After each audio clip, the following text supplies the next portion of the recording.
PEGI 18.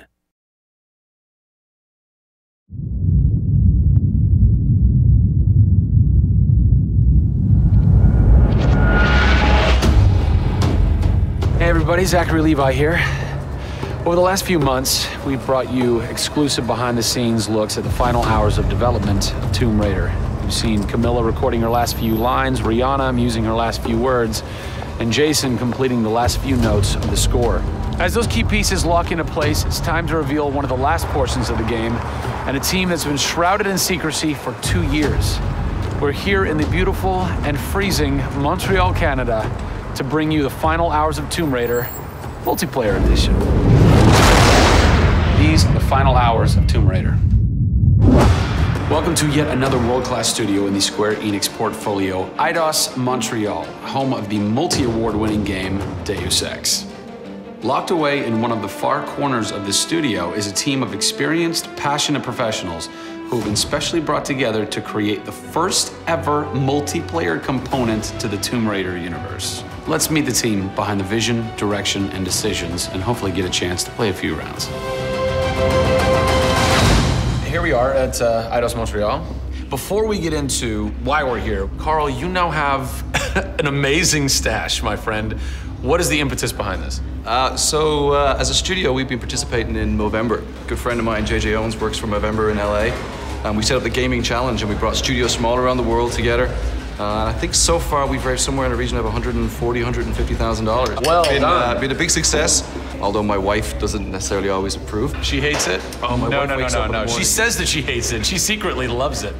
What were some of the factors that led to a multiplayer facet to this new Tomb Raider? When we started developing sort of our vision for reimagining Tomb Raider, on paper, it was all about single player. And as we started to build that world out, we had the island, we had the Solari and the scavengers. We started to realize that we had this canvas. Great warring factions, great landscapes. Yeah, we had all these really awesome places where it was all about traversal and single player. When we started looking at that, we thought, wow, well, what about multiplayer? Part of the genesis of that was Lara Croft and the Guardian of Light that kind of cracked open a door to lead you guys into the multiplayer into here at Eidos Montreal.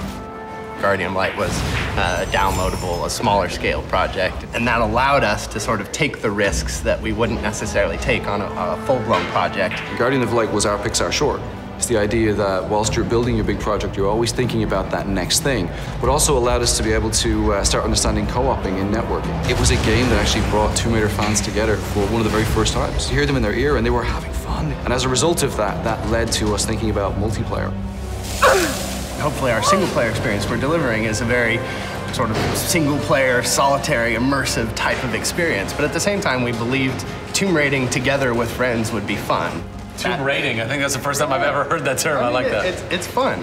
You know, axe climbing and zip lining and the traversal that we get in there and the traps. For me, it was very sad to have that catch-22 of it would be great to do this in multiplayer, but we just can't split our resources like that. And that's how Eidos Montreal came about. We had staffed up our team to develop a single player. Everybody was gelling together really well, and it wasn't something that we wanted to just bolt on.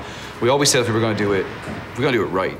If you could have a fan play the multiplayer for the first time, what do you want them saying? For me, they're kind of different moods. It's not like I do one or the other. It's kind of like sometimes I turn down the lights and just play that single player experience. And other times I want to just jump in and have fun and start killing fools.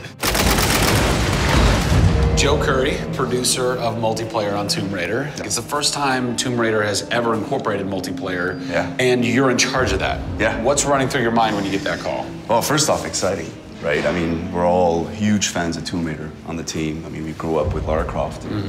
But when we spoke to Crystal, like, we want to do multiplayer, and we're thinking, how do you do that? It's always been Lara's story. You've been in charge of creating the first ever Lara Croft Tomb Raider. No pressure. Multiplayer. No pressure, Zach. Thank you. What are some of the main pillars that you brought over from the single player to the multiplayer to make those two worlds cohesive? The element that really stuck out was survival. The group surviving together. Right. But then traversal, the ability to go up and down and kind of everywhere in a level. The weapons, you know, the characters. What did you guys have to tweak in order to create an engaging multiplayer experience that wouldn't necessarily work with the pieces that were in play with the single player experience?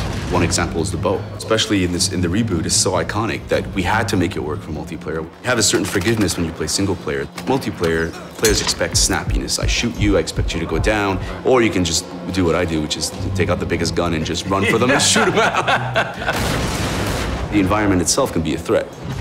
The Solari, the guys that are on the island have had a chance to prepare traps. We've got things like an ammo box that looks like an ammo box, but it's really an explosive device. I need ammo, and it looks just like the regular ammo box, and then you're gonzo. We have a lightning rod. You'll get a lightning strike on the rod, and then you'll eliminate your enemy. First and foremost, we want to be humble. We want players to just have a really memorable experience. I had fun doing this. Do you remember when we set that trap? Moments that the players will come back to and talk about experiences that they've had for themselves, not necessarily the game offering them experiences. Absolutely. So, Joe, behind us we have the QA team, or the quality assurance team. They're a part of the development team. They can tell us what we need to fix and what's working and what's not. When do I get to game test? When do I get to get my hands on the game? Soon. We got a surprise for you first, Zach. So, when I was approached to host the final hours of Tomb Raider, essentially the biggest ask, not even ask, tell that I had was, I want to be in the game. I want to have a cameo, I want to have something. So guess what? Boom! Boom! Boom! I'm a playable character in the multiplayer Tomb Raider. How sick is that, Joe? You and your team are awesome. I can play with myself, virtually. Are we ready? Oh, that burns! You suck! Get those transmitters running. Radio transmitter activated! We're getting off this damn island? We send this thing. Beautiful. I would like to try and kick your butt as me in this map right now. Should we try it? All right. Bring it. Let's do it. It's happening right now. Oh, nice! Was that one of my traps? That was one of your traps. Yeah! These booby traps are really fun. I mean, they're really, really fun. Yeah! Don't worry about it. Just because you made the game and I beat him. As you can see from the people and passion here at Eidos Montreal, this isn't just some add-on. They're devoting themselves to making this an experience in keeping with the feeling of single player. Familiar, yet different. Coming up in the final 2 episodes of our series, we go back to the home of Lara Croft. They're taking Tomb Raider to the finish line, and we'll be there for it.